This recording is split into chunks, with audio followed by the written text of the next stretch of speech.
We're driving a Kia Seltos. It's been refreshed for 2024. Coming up, I'm going to share a feature that made me feel like I was in a horror movie. But first, information explosion!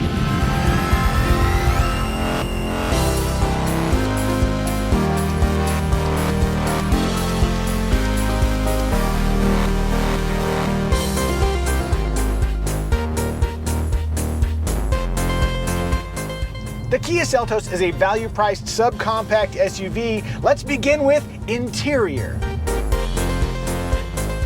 I was too distracted by the functionality to even pay attention to the style.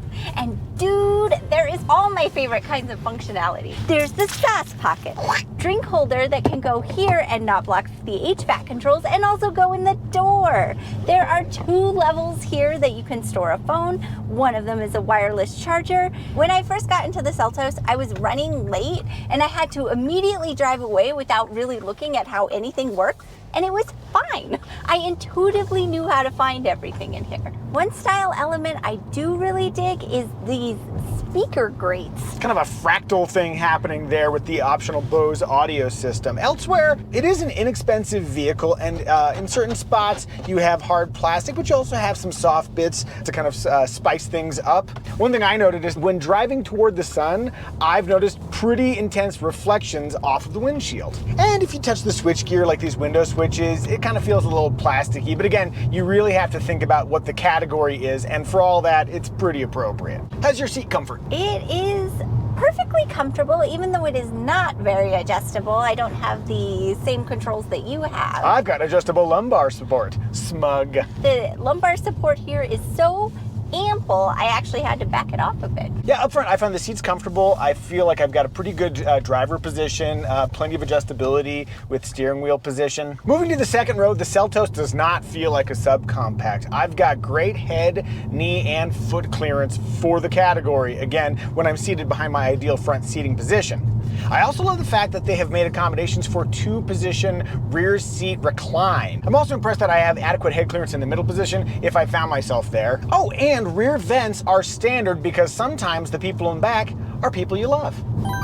For cargo space, there are 26.6 cubic feet, which is very, very generous for a subcompact SUV. There's a spare tire back there, which is something I've learned to appreciate. There's also a dual height load floor. In the upper position, it's very easy to slide things in. If you just need more space overall, you can slide that floor down to the lower position. You also have 60/40 split fold seats, very easy to fold. I had no problem folding them from the back area. Now, what about you, kiddo? Any issues getting in and out of the Kia Seltos? Okay. And what about you, sweetie pie? Do you have a similarly curt answer for getting the booster seat installed? I wish. I've got complaints. The latch points aren't covered, so I thought it would be fairly simple to install our booster. The way they're deeply embedded in the seat, you really have to wedge it in there, and I kept finding myself not wedging it in the correct place. Wedge carefully. Wedge it, wedge it. But carefully. As for safety, the 2024 model hasn't been reviewed by the NHTSA or IIHS, but I can tell you the 2023 model, which is very, very similar, rated 4 stars by the NHTSA overall, and the IIHS named it a top safety pick. For active driver assist, we've got lane keeping assist standard, automatic emergency braking with both pedestrian and bicyclist detection, plus 6 airbags. Family, what do we think? Is the Kia Seltos family friendly? Family friendly. Family friendly. Yeah, if you have a small family, very friendly. Rear window test. You didn't wave your hand. Hey, almost all the way down. Boop. Armrest test, driving in a comfortable 8 and 4. Inboard is a little bit higher than outboard. Let me move this to the forwardmost position. Now that certainly gives me better access on the inboard position. There's a good squish factor here. It's not plush, but I think it's certainly yielding enough. A little bit abrasive with this stitching, and the material itself, I find it kind of like grabs my elbow skin. Outboard, a little bit lower and harder to access. Minimal padding, but still acceptable. I'm gonna go 70% inboard, 50% outboard. Hey, would you like to see more videos like this where we review cars as a family plus the occasional helicopter adventure? If so, you are welcome to subscribe. Style! There's a lot of lines and angles, and the headlights and taillights are pretty cool, but I feel like it doesn't come together in a cohesive cool. It feels like you got style from the bulk section of the supermarket. Yeah. Like, I'll take 3 big scoops of style, please. Like, Okay, here you go. Thank you, Scoop Girl. I'm Scoops of Style Girl. the style is likable, but maybe not elevated. Kind of like what I'm wearing. That's very funny. One detail I really do like is the trim on the front, the diamond pattern of it. It adds a little bit of sparkle and flair. I also like the fact that they offer the Seltos with contrasting roof options. The one we're driving is Pluton Blue with the contrasting black roof, and it's only $395 extra.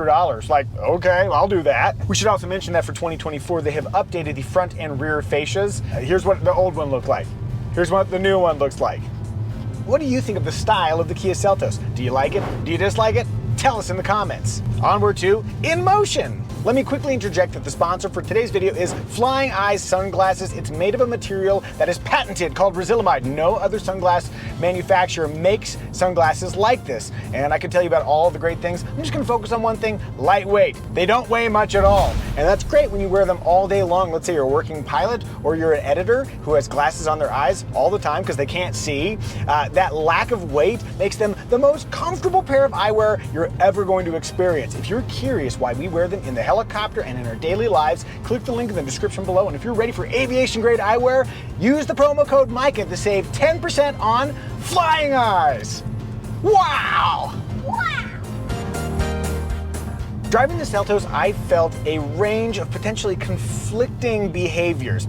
Okay, ride quality is generally pretty good, but every once in a while a little bouncy, maybe a little bit more body movement than I would like to see. By the way, the one we're driving is all-wheel drive, and it has a multi-link rear suspension. If you go with the front-wheel drive version, which is available on just a couple of trims, it has a torsion beam rear suspension. So the multi-link would be the one that maybe has elevated ride quality of the two. But just know there's no shame in driving a car with the torsion beam rear. I did notice a fair bit of noise on the freeway, but I don't think it was out of line for the category. Now, when we get to steering and handling, that's where things get weird. In terms of feel, the steering wheel has that kind of like rubbery, kind of wanting to pull you back to center quality, no real feel coming through here. However, as you steer the Seltos, it tracks true. It doesn't feel like it wants to kind of understeer and push in the corners. So it's actually quite accurate and it corners better than you'd expect. Not much emotion, very, very capable. Like a psychopath. The other thing I noticed is that the steering ratio is satisfying quick. Again, not much feel here, but as you turn it, it doesn't take much to get the change in angle that you want. 12.8 to 1 is a quick steering ratio. I think with a somewhat more engaged feel, this could be a very fun package. The Seltos we're driving has the optional 1.6 liter turbocharged engine, a little more power than the 2023 model, and also it has swapped out the dual clutch transmission for a 8-speed automatic transmission, a traditional automatic. Let's leave it a modest pace from the stop and see what we feel.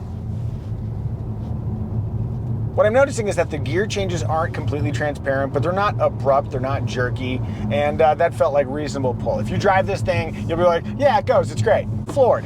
Whee! Fairly quick downshift and swift acceleration. The other advantage of having an 8-speed automatic transmission that's traditional, like with a torque converter, is that low-speed operation is a little less clunky than if you had a dual clutch. All right, that's what I think. What does Sweetie think? Evie's at the wheel. When you're ready, floor it. Tell me how it feels off the line. All right. Whee!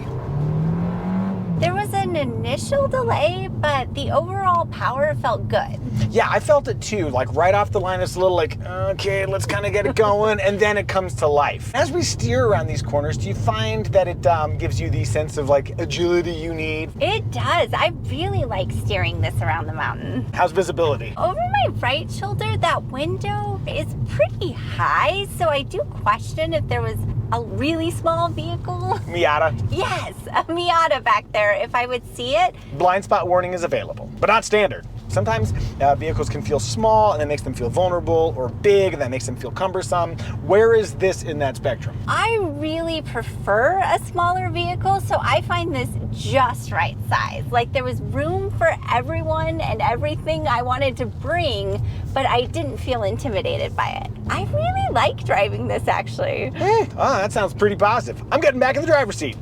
Overall, for the price and for the category, I think the Seltos has a pleasing driving demeanor. Onward to emotion factor. Emotion. Agreeable. Very good. If you're feeling emotionally, just kidding. I was going to say, I think there are a few things. If you like the style, that works well. It does have a lively driving demeanor. And then also, all-wheel drive gives the Kia Seltos the potential for mellow adventure. You're not going rock crawling, but you could go to the mountains. Skiing, anyone? If you're feeling emotionally drawn to buy a Kia Seltos of your very own, you might need to sell your current car first. If you're wondering what that car is worth or how much you should spend on a Seltos, click the Kelly Blue Book pricing link in the description below. Remarks! Remark number one, in the beginning of the video, I teased that there is a feature in the Kia Seltos that made me feel like I was in a horror movie.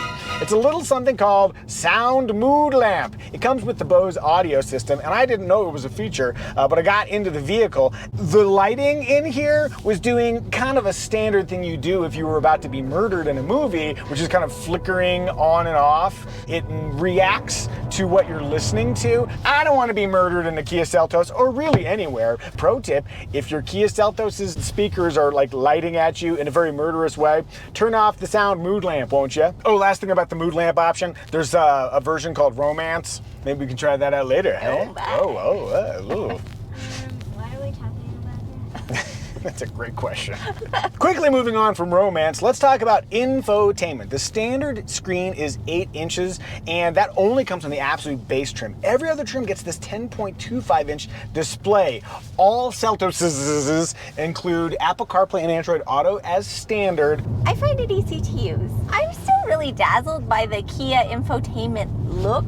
So much that I don't even mind that the icons aren't differentiated by color to help me understand intuitively how to operate it. And I think under the single pane of glass paired with the 10.25-inch driver information display, this is a really nice bit of flair for an otherwise inexpensive category. And the other thing I'll add is that you've got this platform here, which is great for anchoring your thumb for easy, accurate inputs. But this material right here, this kind of satin plastic, it has all sorts of nasty fingerprint smudges. That's my bad. Keep a microfiber handy. A couple other remarks. I used Highway Driving Assistant on my way home. It automatically keeps you in lane. It automatically keeps you a certain distance from the cars ahead, and I thought it worked really well. And now I'm going to nitpick some terminology that Kia uses to describe the Kia Seltos. They say it has torque vectoring abilities. I have found no evidence that it has a differential that can overdrive a given wheel. It can brake individual wheels if they are slipping, but defining that as torque vectoring,